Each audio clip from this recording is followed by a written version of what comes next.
This is a Bible that my son got me for Mother's Day that I didn't have in my collection.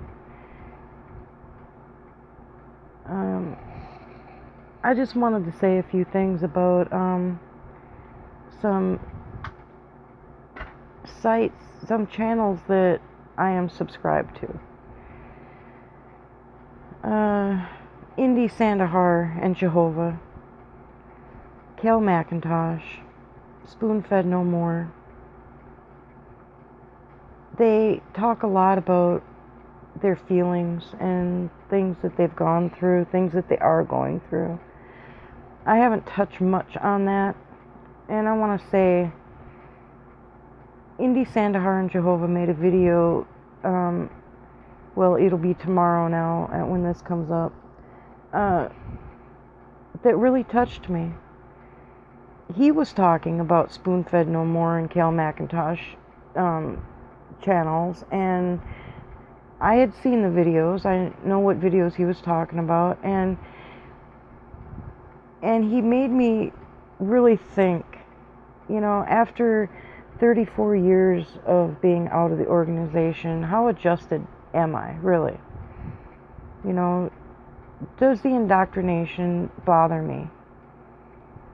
And after so many years out, I have to say that the indoctrination doesn't really bother me anymore. I'm not filled with the anxiety and fear and all that they pound into your life growing up in there.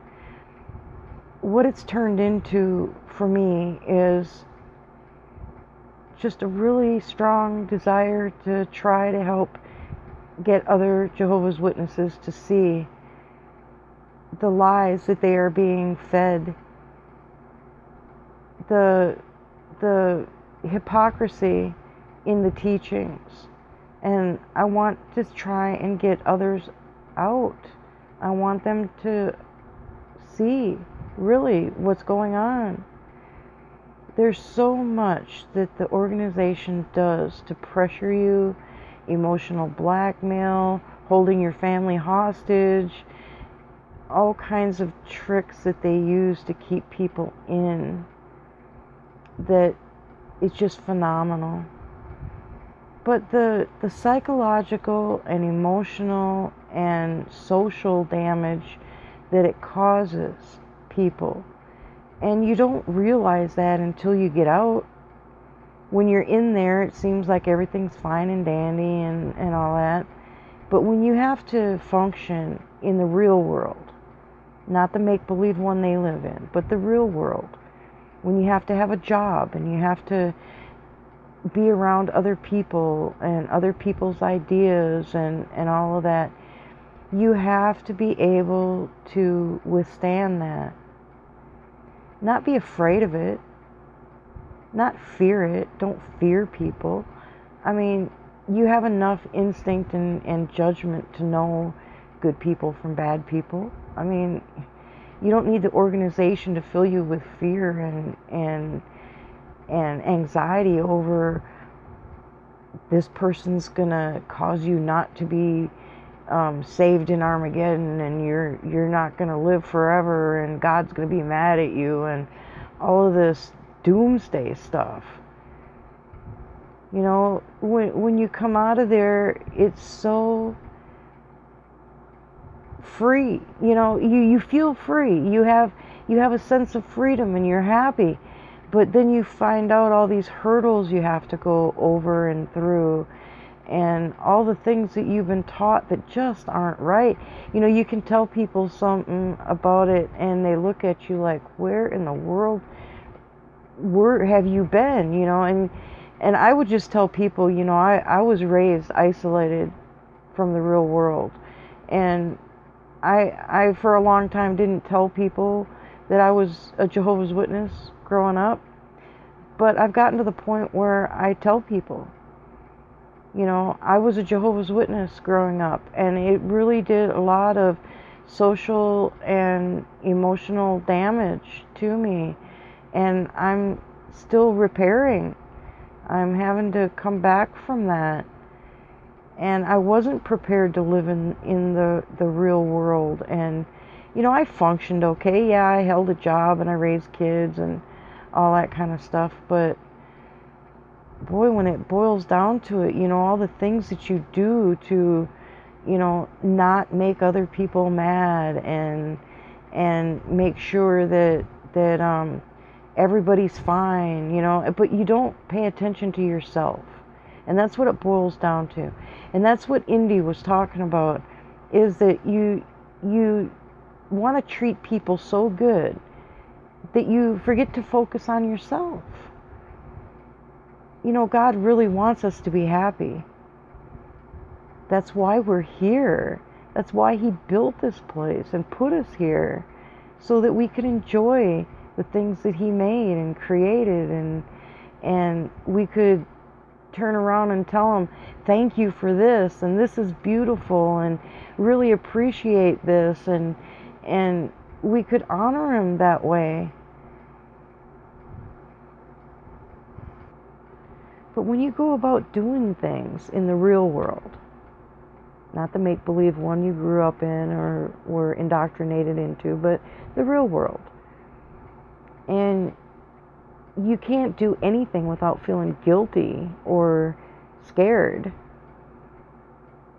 then there's a problem. And trying to get over that takes time. People say that, I'm 10 years out and I still have the anxiety and the fear and all that. Well, it takes a while. I did a lot of new things and that were new to me.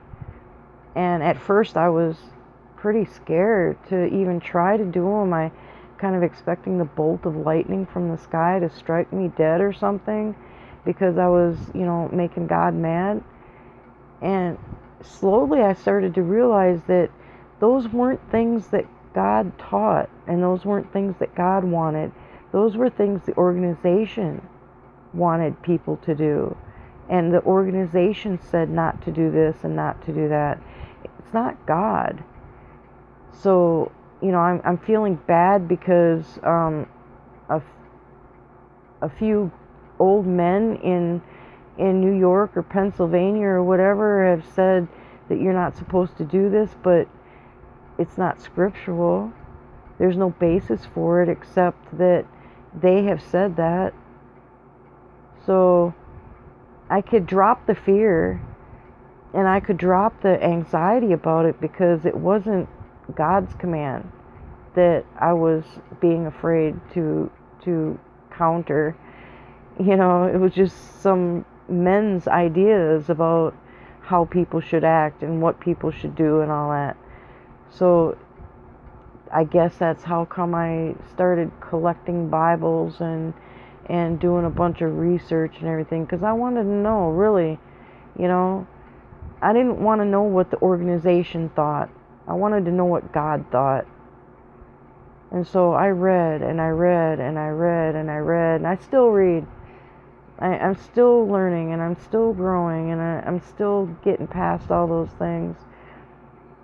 But what happened was, to me, was that because I was so indoctrinated into keeping people happy and pretending that I'm happy and all those things, what happened was, one day I decided, I'm really neglecting myself. I'm not taking care of myself. So I decided, well, it's my birthday. So for my birthday, for a present to myself, I'm going to go to the doctor. And I'm going to get a checkup, have all those exams done that women are supposed to have that I haven't done for years, because, I've been taking care of my kids and my husband and my life, and, just putting all that stuff off, caring about myself. So I went to the doctor, found out I had stage 4 cancer. And oh man, did that ever put me in a tizzy. Whole bunch of fears. And all over again, I had to come to terms with some indoctrination in my brain that made me think that of strange things that weren't true, you know, about what in the world's going to happen to my kids. You know, what'll happen to my kids? And I finally reached a point during my fight with cancer. I came to the conclusion that my life, from the time before I was born, was in the hands of God. He knew me when I was being formed in my mom's belly, and He knew what kind of life I'd live. He knew how my life would end. He gave me the children He gave me. He gave me everything that I got. He kept my family together through really hard times. When I was divorced or remarried, or my ex-husband went to prison, or every single thing, every hard time that I had, He was always there. Always kept a roof over our head, always make sure we had food in our bellies, always took care of us. So I had to just give up. Just give it all to Jesus. Give it all to Him and say, I know that You know what's best for me and mine, and leave it at that. And I know that You gave me these children. I've done everything I can. I've done everything I thought was right. And I know that even if I die, that You'll still take care of them. You'll still lead them. I tried my best to instill a belief of God in my children. I gave them a foundation, and I watch each one of them grow and expand and question and search, and they all come to terms with God, Jesus, religion, all those things in their own ways, and I welcome that. But you see, God, no matter how important or not He is in their life, He's still in their hearts and minds, and they think about it, and they talk about it, and they wonder, and they look, and they question. And that's what's important. He's there. And I think no matter what happens to me, that I made that foundation for them to be on. They're on a path. They'll go down their own path, just like I went down my own path. But the whole point of this is, friends, is that I was so indoctrinated, even up to the point in my life where I had cancer, that I didn't think about myself. Didn't take care of myself. And Indy hit it right on the nail. You know, Kale and Becca, they're all working on themselves, and that's what we all need to do. Heal, recover, search. Oh, there's my cat, Honey. Just keep looking and searching, and get your strength by just letting it go. Relax. Don't worry so much. Don't fear so much. There's really no point in it, because Jesus got our back. We're God's children. He's not going to let anything happen to us. So work on yourselves, be strong, and just know that you're taken care of. Relax. All of this recovery takes time. Like I say, 34 years and I still work on it.